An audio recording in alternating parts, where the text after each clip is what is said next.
Welcome to Wines We Drink, a podcast for wine lovers and learners.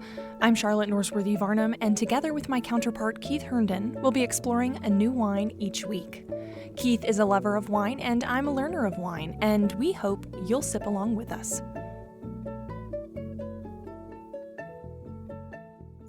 Hello, everyone. Welcome to our show. You found the Wines We Drink podcast. We are so happy that you're here with us today as we have arrived at the midpoint of season 4 already. I am Charlotte Norsworthy Varnum, and as always, I'm joined by my co-host and certified wine sommelier, Keith Herndon.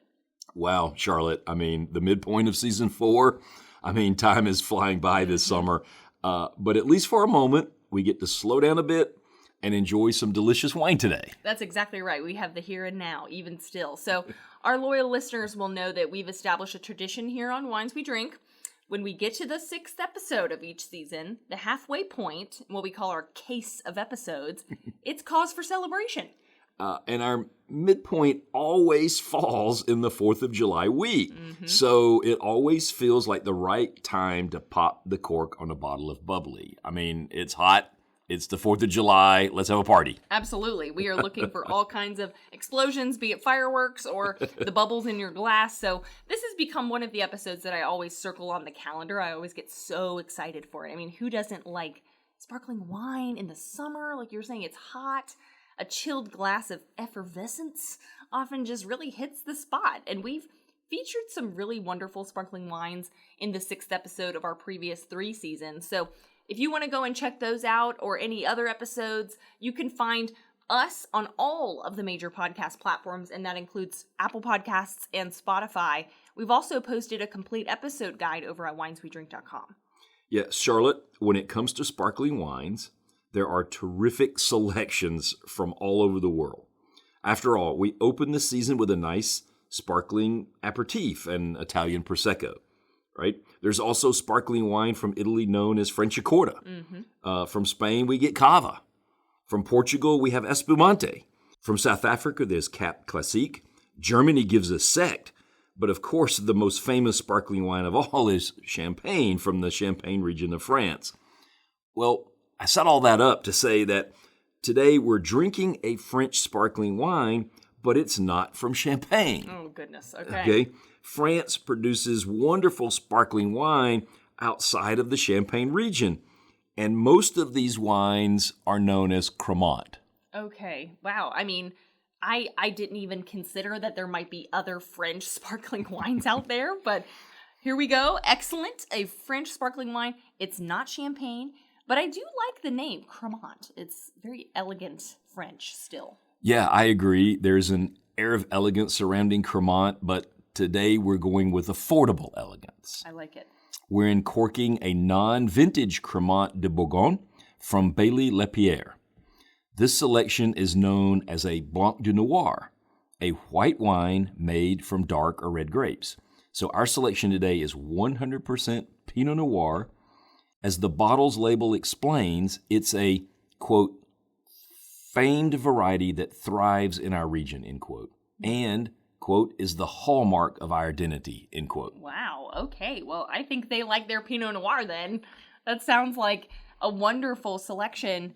But before we get into drinking today's wine, I'm going to ask you to repeat your lessons from previous seasons because it's taken me this long to really come around to it. Can you tell our listeners about sparkling wine and the methods for creating it? Sure, I'd be happy to talk about that again. I love talking about sparkling wine, right?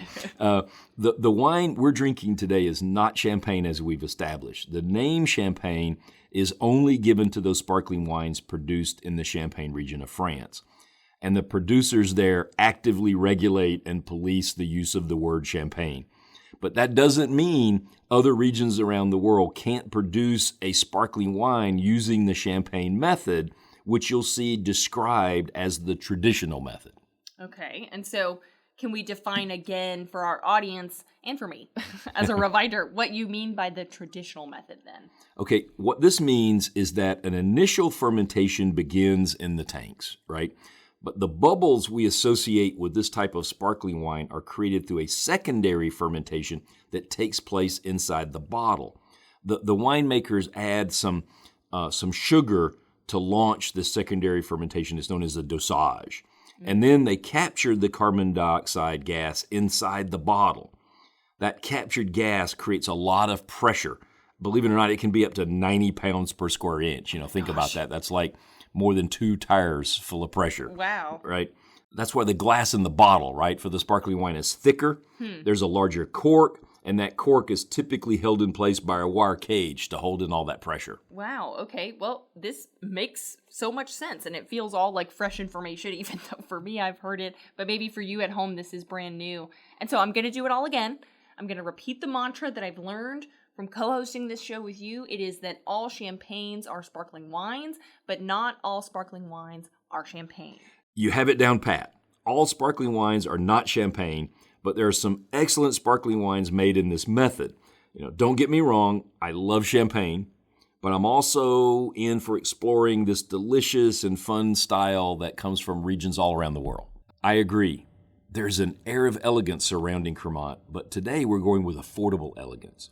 We're uncorking a non-vintage Crémant de Bourgogne from Bailly-Lapierre. All right, well, let's do some more exploring. Can you tell us more about today's Crémant? Well, today's bottle, as I mentioned, is not a vintage release, which means that juice used to make this wine is a blend of recent harvest. I mean, this isn't unusual at all. I would say that the majority of sparkling wine is non-vintage. Okay, right? That makes sense. I mean, and you did say that this wine is all Pinot Noir, so how common is it to use all red grapes when making a white sparkling wine? Well, that's a great question. In my experience, most of the sparkling wines I drink are traditional blends of Chardonnay and Pinot Noir, with the occasional one also using a Pinot Meunier. Those blends are by far the majority, but there are a lot of options on the market today. This past year, I've also enjoyed some sparkling Chenin Blanc and even some sparkling Shiraz from Australia. But back to the question about Blanc de Noir. These wines are growing in popularity both in sparkling versions and in still wine versions. Last season, one featured sparkling wine was from Napa's Domaine Carneros. Right? That was tasty. It is releasing a limited production white wine made from its Pinot Noir grapes with the clever name Pinot Clair. Okay, cool. Well, I love that, and I think it's at this point we've got a nice setup here to go ahead and sample today's selection. Would you mind popping the cork and pouring us a couple of glasses? Yeah, I just mentioned the pressure on this bottle can be as much as 90 pounds per square inch.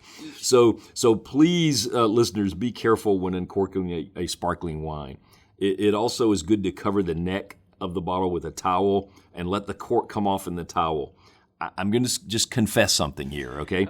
I let my guard down recently when we had some guests over in the wine kitchen, and I removed the cage before I had my towel ready.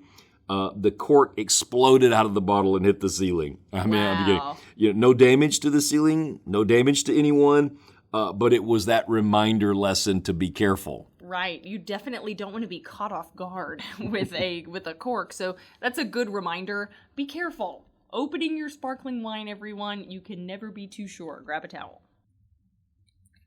Okay, Charlotte, I'm about to open this Here we go. Crémant. I'm going to pop the cork on this thing.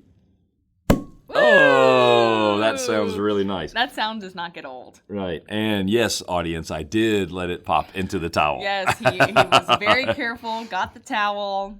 We cannot have Okay. a repeat event, so. Here we go, Charlotte. Oh, goodness. All right, he's pouring us a couple of glasses here, and I will grab my glass. As you're pouring, such a beautiful sort of pale gold color, beautiful bubbles. Again, I've described this before when we had our Josh sparkling wine earlier this season. It's sparkling in the glass, and it's so beautiful to look at. It's a lightly colored wine, but going back to your earlier word, I think the best word to describe it, it's elegant. Yeah, I like that. I mean, once in the glass, you see its effervescence, but they are what I'm going to describe as gentle bubbles. Right. It's not too much of a tap dance happening inside my glass. It's just we're tapping our feet a little bit here inside the glass. So, there's a nice bead. They aren't overpowering the nose. When you think about one thing, listeners, that's a good reminder is with sparkling wine, you don't swirl your glass. No, please do not swirl. because the bubbles are already letting those aromas arise for you, right? If you kind of swirl the bubbles, then you may get a little bit too much of the alcohol released. Interesting. Right? Yeah. So you don't want to do that, right? Yeah. Noted. Okay. Noted. Okay. So I want to go all the way back to when this bottle started in the vineyard, right? The grapes were hand-picked. They were transported from harvest in a small, open-side containers. They were gently pressed. Wow. Right? They were gently pressed with airbag presses even, right? I mean, the care that went into this wine is evident as you lift the glass to your nose, right? Those bubbles are lifting up some deep character that didn't just happen by accident, right?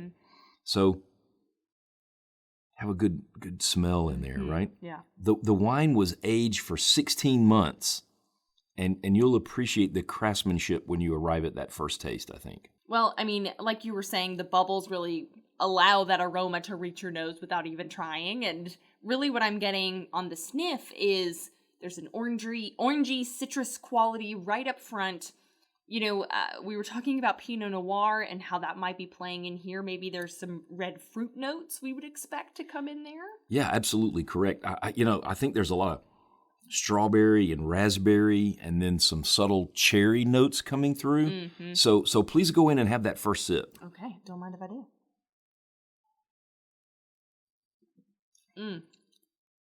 Oh, wow. I mean, this is bright and juicy and such an excellent display of sparkling wine. Those red fruits, the strawberry and all of that, do kind of take a back seat for me whenever I'm tasting it. I think it's more apple-y notes that I'm getting. Something that's more of a tart fruit, like a green apple would be. But maybe I need to have another taste. Yeah, and while you're having another taste, I'm going to say that my senses are more in tune with the breadiness of this wine. While you were describing some of the aromas, I was also getting some aromas of breadiness, right there. But and I'm saying that in a really good way, right? And I think that comes from two things. First, in the traditional method, the wine is aged on lees, which is the leftover yeast remnants and other sediment. And then secondly, this wine underwent a malolactic fermentation, and that's the process when bacteria converts the malic acid present in the wine into lactic acid. And yet that's the same acid that we find in milk, right? Yeah. So that aging on lees and the buttery notes from the lactic acid contributes to its flavors in a big way, I think. One of the tasting notes I saw reference bread crust. Oh, okay, yeah. No, I mean, I definitely think when you're painting that picture, it's definitely clear that this is a complex wine. I mean, it's fruity, it's citrusy. I'll go with you on the bread description up to a point. Bread crust is very specific, but I don't want our listeners to really think that this wine is falling flat at all. Oh yeah, not at all. I certainly don't want to give that impression. This wine has a strong, lingering finish. Let's go in for one more good taste here together. All right, here we go. Yeah, I mean, it's a bright and clean, refreshing finish, right? Yeah. And I also want to add that this wine is labeled Brut, which means it is a dry style, and I find it to be very dry. No, you're right. It's there's not a hint of sweetness in this one, which seems to be a theme this season so far, but there are a lot of fruit combinations still coming through. I'm rethinking all this Pinot Noir wine in general. You really can't keep those red berries down, but when I sit the glass back down on the counter, my senses are still registering some of the things on my palate. Strawberry, cherry. I really wasn't getting that earlier, and I think on the fourth and fifth sip, maybe it's coming through. Well, the winemakers agree with you. The official tasting notes include this line, quote, "A Crémant of great character, its style full of deep and powerful, with a fruitness in the mouth that conjures up a red wine." Wow, okay. Well, yeah, I mean, that's fantastic for a sparkling wine to have such great character like that we would only, maybe exclusively refer to red wines with. I think that's so interesting. I really like it. But for all this talk about elegance and character, how much are our listeners going to have to pay for a bottle of celebratory wine like this? Right. Well, remember, I said earlier that we would be joining in affordable elegance today, right? Okay. And that we are. Can you believe I paid $19 for the bottle of wine we're drinking? Okay. Yeah, that's what I'm talking about. The Vivino app lists the national average price at $21. So even I got a little bit of a bargain. But, you can get amazing sparkling wine for around $20. And this is an example of that, right? It's an incredible value proposition when you consider the price to quality ratio. The Vivino app rates it among the top 7% of all wines in the world. And Wine Enthusiast magazine and James Suckling both awarded it 90 points. The bottle we're drinking even has that little Wine Enthusiast 90-point sticker on it. Yes, it does. Yeah, I mean, it's been such a great sparkling wine, and really another one that we've shown here on the show. And this one's also at that fantastic price. So you can really incorporate it into all of your summer celebrations or whatever will continue thereafter. I'm eager to hear now, of course, how you would pair this wine with food. Yeah, we always get to this point, don't we? I mean, I always have to bring us here. Right. Well, this is an excellent wine to pair with oysters. Ooh. Okay. My wife and I were at a wine dinner earlier this year, and the chef featured a Crémant as the aperitif, paired with oysters and roe on the half shell. It was exquisite. Okay, you can't go wrong with Crémant and oysters. But this wine works well across a range of soft cheeses as well, especially Brie and Camembert. Mm-hmm. We had some Camembert with a previous wine that we had, and it was good. Yeah, it would really work. But today, I want you to think of Sunday brunch. Oh. Okay? This is a perfect brunch wine to pair with a dish like quiche Lorraine. And I'm going to treat you today. That's what I have for you. Oh my goodness. So let me grab that out of the warmer for you. It's eggs, cream, cheese, and onions. It's a flavor combo that's going to work really nicely with this wine. Okay, so Charlotte, have a bite of this quiche that I just got it out of the warmer for you. Oh my gosh, it looks amazing, smells amazing. I can't wait. Here we go. Yeah, I'm going to have a bite along with you here, right? It's brunch on the Wines We Drink I Show. know. The scene is set. And that is a treat. I mean, that creamy, eggy quiche. And the citrus, the breadiness that you get from the wine with the crust of the quiche too. I mean, it's a great pairing. Yes, absolutely. The saltiness of the quiche works with the wine, but I think the crisp acidity cleans the palate from the creamy quiche. It just sets you up for the next bite. But the other thing that I think is really interesting about this sparkling wine is bready. Mm-hmm. You know, I've seen sparkling wines described as almost like brioche. Right. Yeah. And we used the description earlier of bread crust. Yeah. Well, this is eggy and creamy, but it also has that bready crust. Yeah. And this wine it's just an amazing pairing. I mean, it plays itself well into all of our favorite brunch foods. I mean, we could take it from quiche to French toast with the eggy brioche, like you were saying. I mean, we could do a little salty sweet savoriness. Right. I mean, wow. Yeah.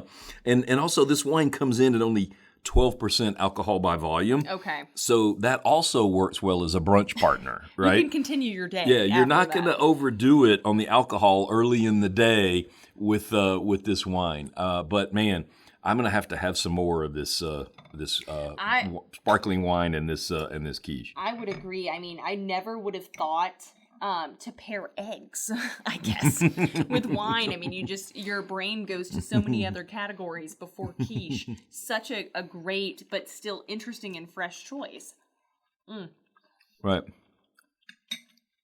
I just think it's a delicious pairing.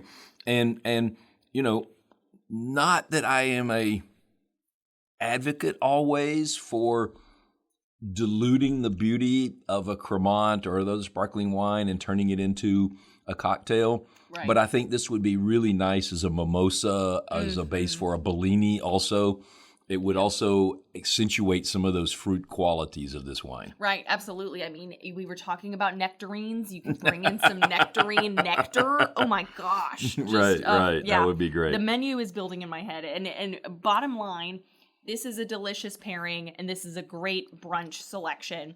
So if you're keen, I'm going to have a few more bites of the quiche and Crémant while we take a short break. We'll be back soon with the show segment we call The Finish.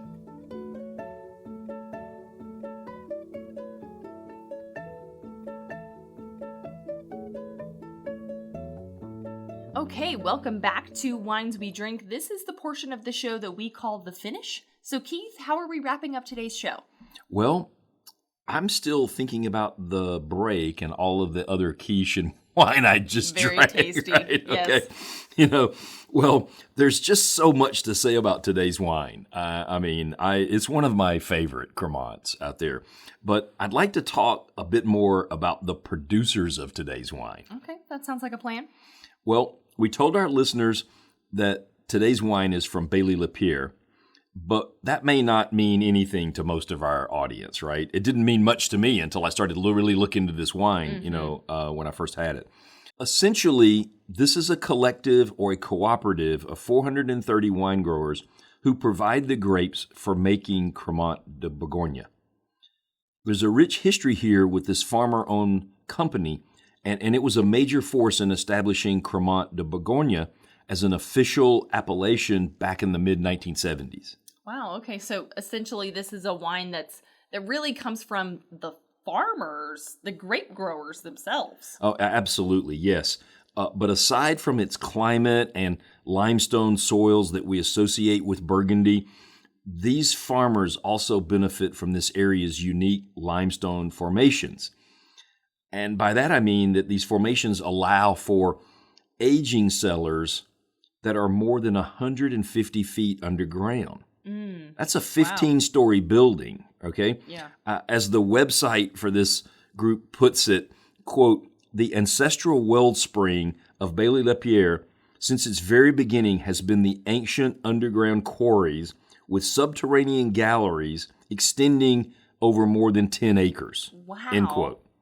I mean, it sounds like these underground stone cellars create this just fantastic condition for aging a wine like a Crémant. Yeah, that's it exactly, Charlotte. I mean, the underground cave system provides naturally cool temperatures and high humidity, so the conditions are just about perfect.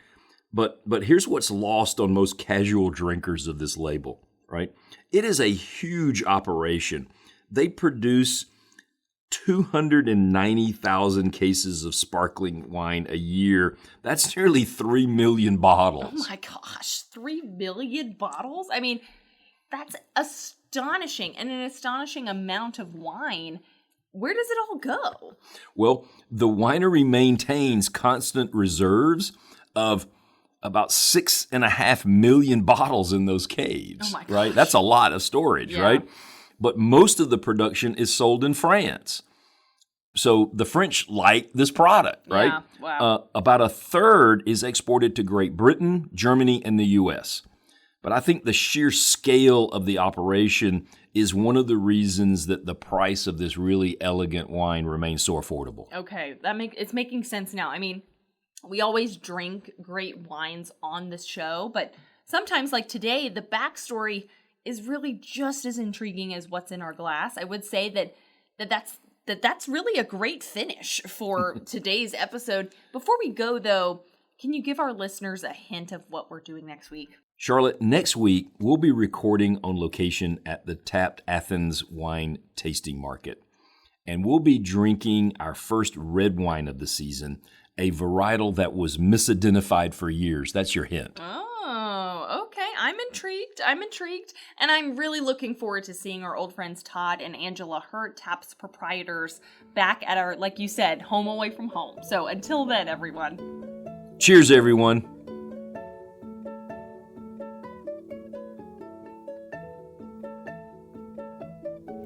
Thanks for listening to Wines We Drink. Listen to our other episodes anywhere you get your podcasts, and be sure to follow us on Instagram at The Wines We Drink, and check out our episode guides at wineswedrink.com.